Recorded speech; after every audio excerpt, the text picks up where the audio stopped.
हमारे YouTube channel पेपलॉग देखने वाले सभी दर्शकों का बहुत बहुत अभिनंदन। मैं अक्सर अपना चैनल पंजाबी में ही चलाता था, पर कुछ दोस्तों ने सुझाव दिया कि हिंदी में भी इसका तर्जुमा होना चाहिए। उनके असरार पर मैंने ये प्रयास किया है कि हिंदी में भी उसका अनुवाद आपको सुना सकूं।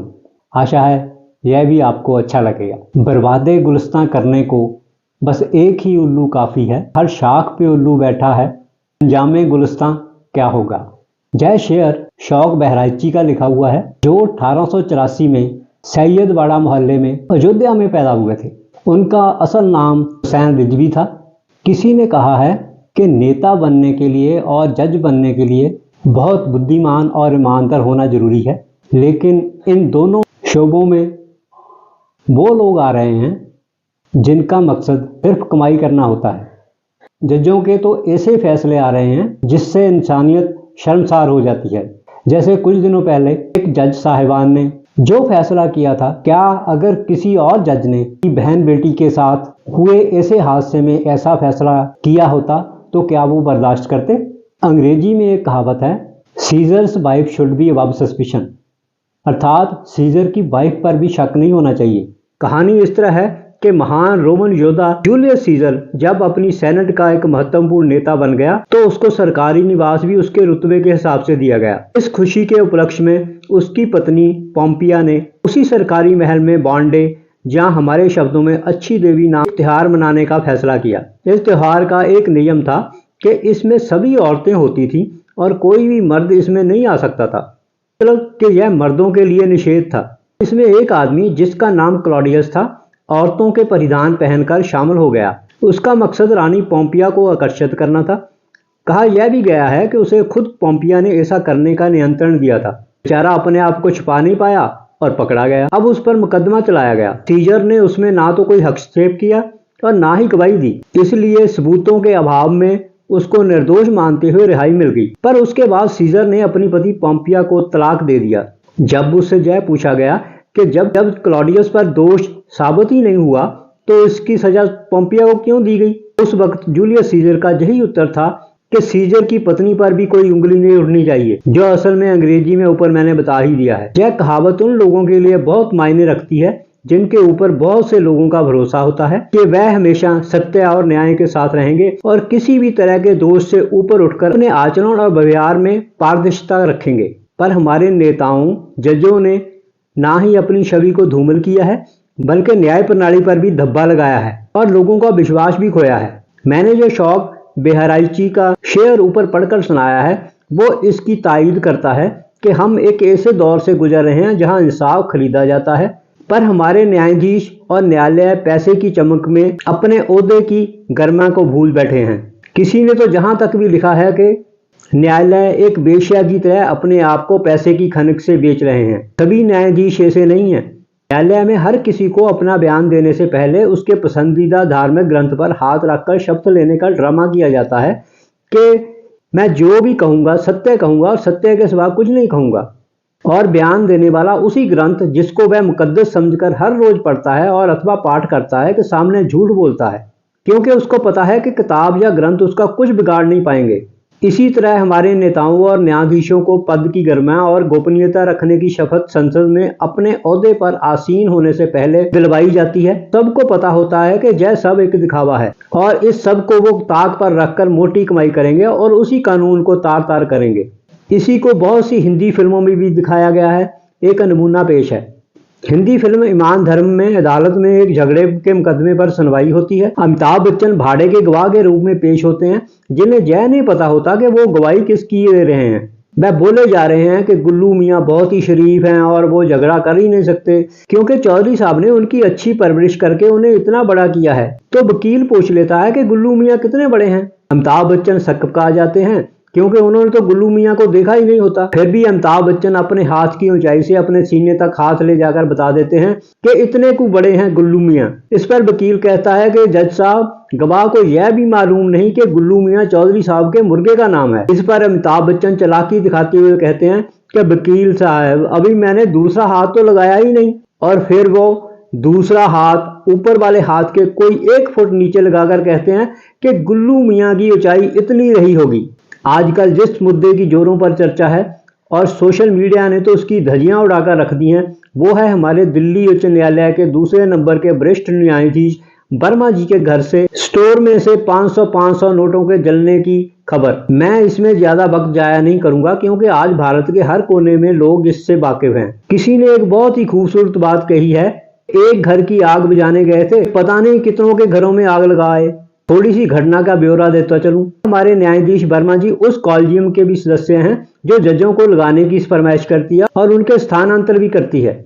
14 मार्च 2025 को रात के 11:35 पर इन वर्मा जी के घर में दमकल की 2 गाड़ियां आग बुझाने पहुंचती हैं।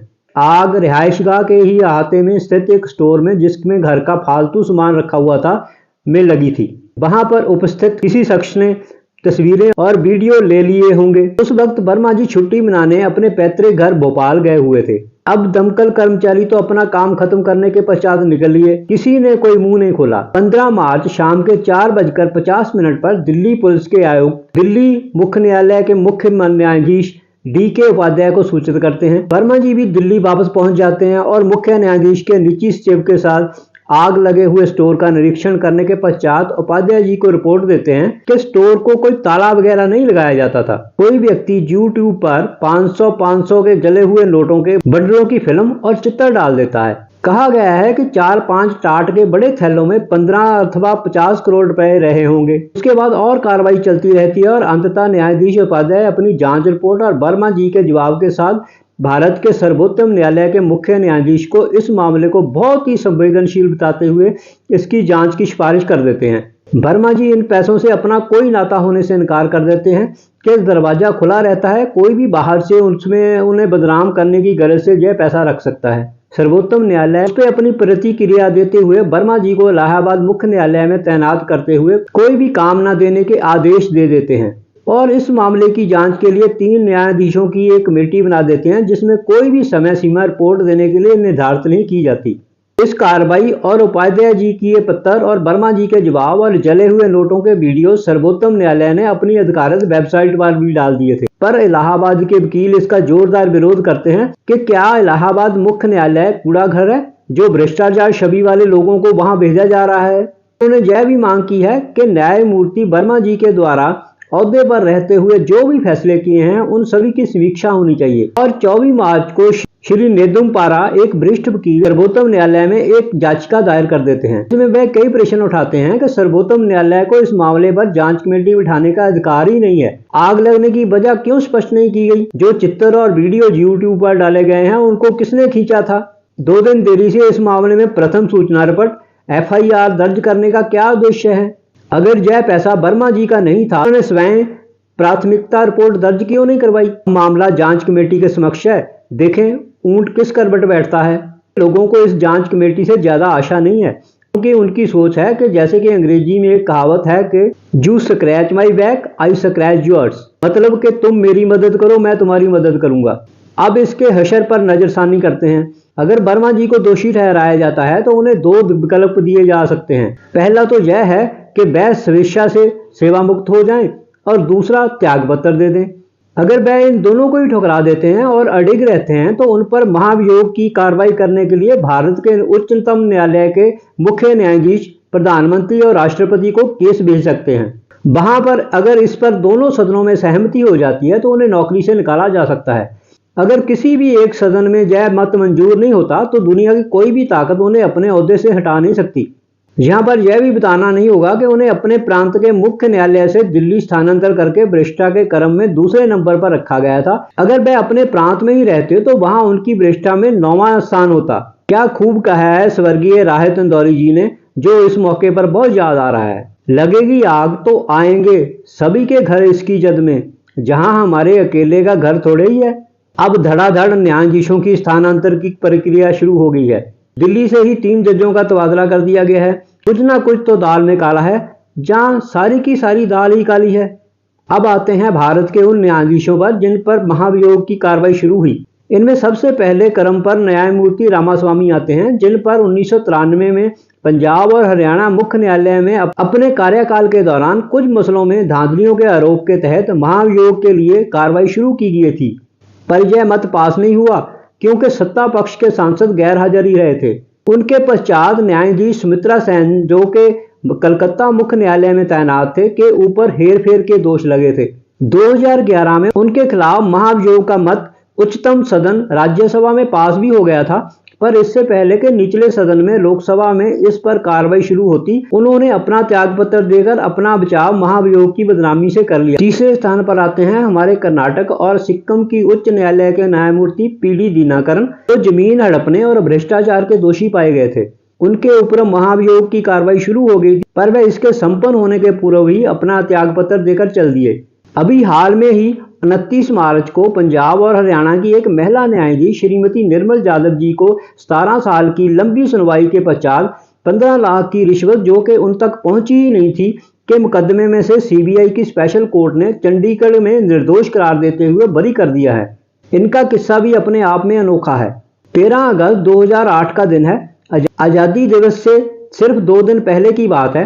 पंजाब और हरियाणा के मुख्य न्यायालय में कार्यरत न्यायाधीश श्रीमती निर्मल जीत के घर एक व्यक्ति 15 लाख के नोटों से भरा हुआ बैग देकर चला जाता है। न्यायाधीश इसको एक रिश्वतखोरी देने की कोशिश करते हुए पुलिस थाने में रिपोर्ट दर्ज करवा देती हैं। असल में उस वक्त इस न्यायालय में एक और महिला न्यायाधीश श्रीमती निर्मल जाधव भी कार्यरत थी।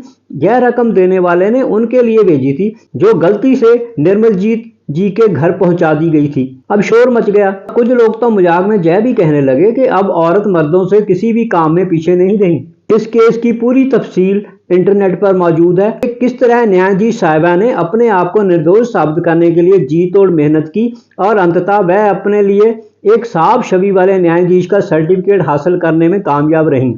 सत्य क्या है यह तो निर्मल जाधव ही जाने, या वो जिन्होंने पैसे दिए थे। लेकिन एक बात तो सत्य है कि कुछ बात तो थी जो लोगों से छिपाने की कोशिश की गई। अब आगे इस तस्वीर में देखिए, एक आदमी पूरी तरह से तैयार होकर सूट और टाई लगाए हुए जेल से सर ऊंचा करके निकल रहा है। ऐसे किसी भी अपराधी को जेल से सजा काटकर फखर से निकलते हुए कम ही देखा गया है। यह आदमी है मद्रास मुख्य न्यायालय के भूतपूर्व न्यायाधीश श्री चिन्ना स्वामी स्वामीनाथन कर्णन। यह एक खास बंचे समाज से संबंध रखते हैं। उनके साथ अपनी तैनाती के दौरान और दूसरे साथी जजों के द्वारा पक्षपात करने की शिकायत सर्वोच्च न्यायालय के मुख्य न्यायाधीश को की थी, पर उनकी शिकायत का कोई संज्ञान नहीं लिया गया। अंततः उन्होंने 23 जनवरी 2017 को प्रधानमंत्री, राष्ट्रपति और कई जगह एक खुला पत्र लिखा, जिसमें उन्होंने 20 न्यायाधीशों पर घूसखोरी के आरोप लगाए और एक प्रेस कॉन्फ्रेंस भी कर डाली। इस सब की कोई भी कार्रवाई वेबसाइट पर नहीं डाली गई है और ना ही शिकायत के तहत कोई जांच कमेटी बनी। इसका उनकी कोर्ट के बहुत से वकीलों ने विरोध भी किया। कर्णन गोपनीयता न रखकर पद की गरिमा को नुकसान पहुंचा रहे हैं और उनका बहिष्कार भी किया गया। कर्णन ने अपनी शिकायत में उन लोगों के भ्रष्टाचार का खुलासा भी किया था जो देश के अहम ओहदों पर आसीन थे।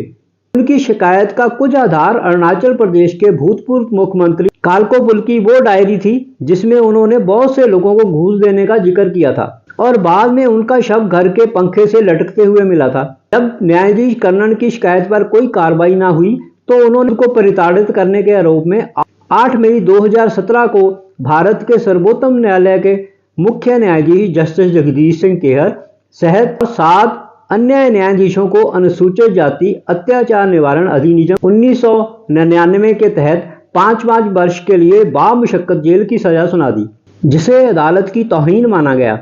कर्णन को दिमागी संतुलन खराब होने और सर्वोच्च न्यायालय की तौहीन के दोष में 9 मई 2017 को एक बहुत ही साहसिक फैसला, जो आज तक किसी भी कार्यरत तो क्या सेवा मुक्त न्यायाधीश के विरुद्ध भी ना सुनाया गया हो, 6 महीने की कैद की सजा सुना दी गई, जब वह कोलकाता के मुख्य न्यायालय में न्यायाधीश के पद पर आसीन थे। कर्णन 12 जून 2017 को सेवा मुक्त हुए। 1 सप्ताह तक छिपते रहे। अंत में उन्हें 21 जून 2017 को कोयम्बटूर की जेल में 6 महीने के लिए सजा भुगतने के लिए डाल दिया गया। वह 20 दिसंबर 2017 को वहां से रिहा हुए। बाहर आने के बाद उन्होंने अपनी शिकायत की जांच के लिए बहुत गुहार लगाई, पर नगाड़ों की गूंज में तूतियों की कौन सुनता है। मेरे अपने जीवन में भी मैं कम से कम 3 और पंजाब के जस्टिस कर्णन के बंचे समुदाय के जजों को जानता हूं, जिन्हें नौकरी से निकाला गया था। एक को निकालने का फैसला तो मैं खुद देकर आया था। इन लोगों का यह इल्जाम है, हम अगर आह भी भरते हैं तो हो जाते हैं बदनाम, वो कत्ल भी करते हैं तो चर्चा नहीं होता। जब वर्मा जी के घर से जले हुए नोटों का मुद्दा सामने आया है तो जय कह सकते हैं कि कर्नल दिमागी तौर पर बीमार नहीं थे। उन्होंने घूसखोरी के खिलाफ एक जहाज छेड़ने की पहल की थी और उनका नाम उन्हें जय मिला कि उनको भारत के पहले कार्यरत न्यायाधीश जो जेल गया हो के ताज से नवाजा गया।